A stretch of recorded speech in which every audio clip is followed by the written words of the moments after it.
হাজার হাজার পড়ুয়ারা রাজপথে নেমে প্রতিবাদ, সড়কের উপর হালি চারা রোপণ, শীঘ্র সংস্কার না হলে জাতীয় সড়ক অবরোধের ডাক। কাটিগড়া বিধানসভা কেন্দ্রের ৬ নম্বর জাতীয় সড়ক থেকে ভৈরবপুর পর্যন্ত প্রধানমন্ত্রী গ্রামীণ সড়কটি প্রায় ৪ বছর ধরে মরণ ফাঁদে পরিণত হয়েছে। ওই সড়ক সংস্কারের দাবিতে হাজার হাজার ছাত্রছাত্রী, ভুক্তভোগী জনগণ সহ বিভিন্ন স্বেচ্ছাসেবী সংগঠনের কর্মকর্তারা রাজপথে নেমে সড়কের উপর হালি চারা রোপণ করে প্রতিবাদ সাব্যস্ত করেন। শীঘ্রই গণদাবি পূরণ না হলে ৬ নম্বর জাতীয় সড়ক অবরোধের চূড়ান্ত সিদ্ধান্ত নেবেন বলে জানিয়েছেন ভুক্তভোগী জনগণ সহ ছাত্রছাত্রীরা।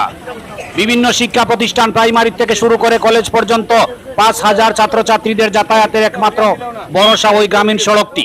দীর্ঘ বছর ধরে মরণ ফাঁদে পরিণত হওয়ায় সংস্কারের দাবিতে লাগাতার মৌখিকভাবে লিখিত নিবেদন করে আসা সত্ত্বেও কোনো পক্ষই বিন্দুমাত্র গুরুত্ব না দেওয়ার পরিপ্রেক্ষিতে মঙ্গলবার সকাল থেকে বিভিন্ন বিদ্যালয়ের পড়ুয়ারা, বিভিন্ন সামাজিক সংস্থা সহ এলাকার জনগণ একত্রিত হয়ে প্রতিবাদ সাব্যস্ত করেন। সংবাদ মাধ্যমের সঙ্গে কথা বলতে গিয়ে প্রতিবাদকারীরা জানান, ২০১৯ সালে ৬ নম্বর জাতীয় সড়ক থেকে ভৈরবপুর পর্যন্ত প্রধানমন্ত্রী গ্রামীণ সড়ক যোজনা প্রকল্প থেকে বিশাল অঙ্কের অর্থ বরাদ্দ হয়ে সড়ক নির্মাণ করা হয়। গাইডলাইন মতে ৫ বছর পর্যন্ত সংস্কার কাজ চালিয়ে যাওয়ার কথা থাকলেও সংস্কার করা তো দূরের কথা, কাজের বরাদ্দপ্রাপ্ত ঠিকাদার ৪ বছরের মধ্যে একটিবারও ওই সড়কের দিকে ফিরে তাকাননি। তাদের শেষ কথা, শীঘ্র সড়কটি সংস্কার না হলে জাতীয় সড়ক অবরোধে বসবেন ভুক্তভোগী জনগণ সহ ছাত্রছাত্রীরা। ব্যুরো রিপোর্ট, আমার সোনার কালীগঞ্জ। যে কাজ হয়েছিল রাস্তার, এই রাস্তার যে এত নিম্নমানের কাজ হয়েছিল, সেই সময় অনেক বাধা দিয়ে দেওয়া হয়েছিল কন্ট্রাক্টর, কিন্তু তা সত্ত্বেও এই রাস্তার কাজ নিম্নমানের হওয়ার জন্য আজকে ১ বছর না ২ বছর যেতে রাস্তার যে অবস্থা, এই অবস্থা তো আপনারা দেখতেই পাচ্ছেন।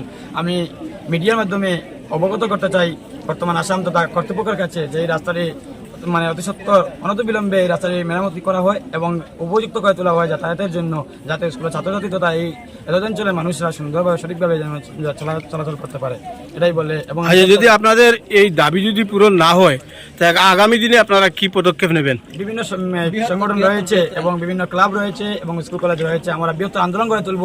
যদি প্রয়োজন পড়ে আমরা জাতীয় সড়ক অবরোধ করব এবং জাতীয় সড়ক অবরোধ করে আমরা কর্তৃপক্ষের কাছে আমরা একটা মেসেজ দিতে চাই যে এই রাস্তাটি মানুষের জন্য উপযুক্ত করে তুলতে বাধ্য।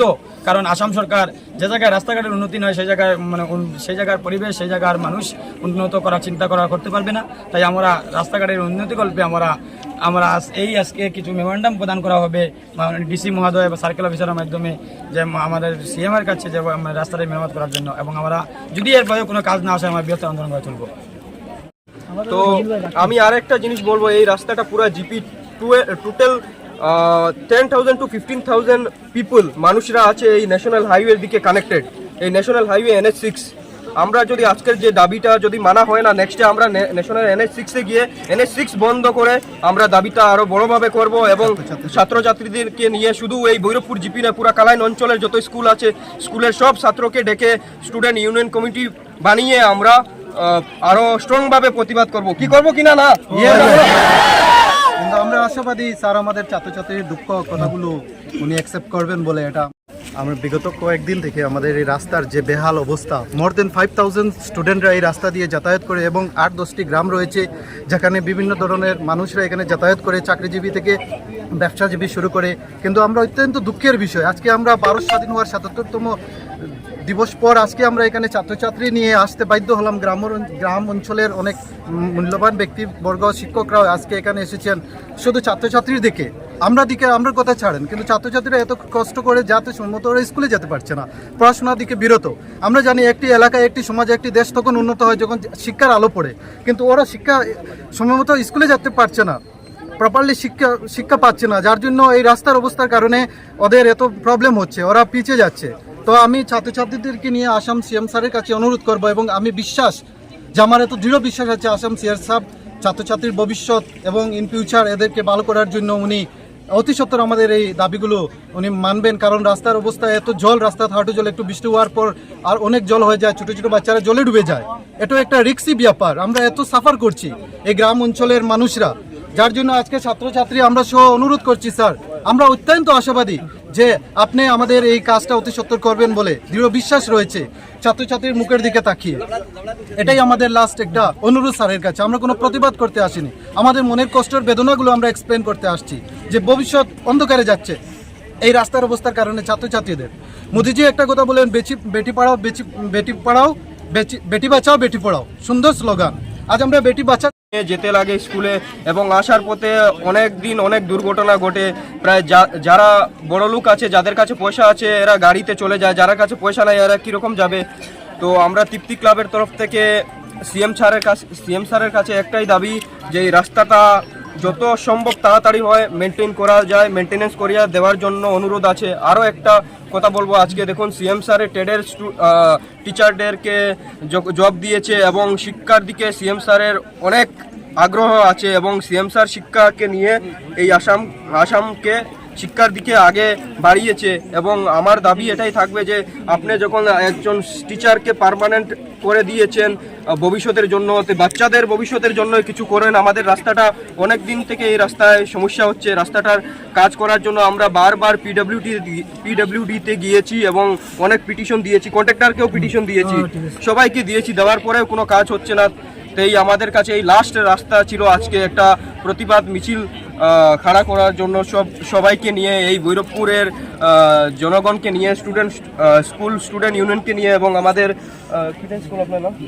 জনকল্যাণ স্কুলের প্রিন্সিপাল আমার সাথে রয়েছে এবং পার্শ্ববর্তী স্কুল আরেকটা আছে শিশু বিকাশ মডেল একাডেমি স্কুলের প্রিন্সিপাল রয়েছেন, আলামেন স্কুলের প্রিন্সিপাল রয়েছেন এবং স্টুডেন্ট, আমরা সবাই মিলে এটাই প্রার্থনা করব সিএম স্যারের কাছে। আর আমার একটা দাবি রইল লাস্টে যে রাস্তাটা যত তাড়াতাড়ি সম্ভব মেনটেনেন্স করিয়া দেওয়ার জন্য অনুরোধ থাকবে সিএম স্যারের কাছে। আমাদের কাছাড়ের জেলাশাসকের কাছে জেলাশাসকের কাছে একটা মেমোরান্ডাম দিয়েছি, আমাদের কাটিগড়ার বিধায়কের কাছে একটা দিয়েছি, আর কাটিগড়া সার্কেল অফিসারকে একটা দিয়েছি, আর ভিডব্লিউ অফিসকে একটা আমরা দিয়েছি মেমোরান্ডাম। আজকে এই মেমোরান্ডাম আমরা দেওয়া সত্ত্বেও যদিও আমরা এই মেমোরান্ডামের পরবর্তী কোনো রেসপন্স পাই না, তো পরবর্তী পদক্ষেপ আমরা বৃহত্তরভাবে পদক্ষেপ নিব আমরা। আর এটা সড়ক হইল কি আমরা 6 নং জাতীয় সড়ক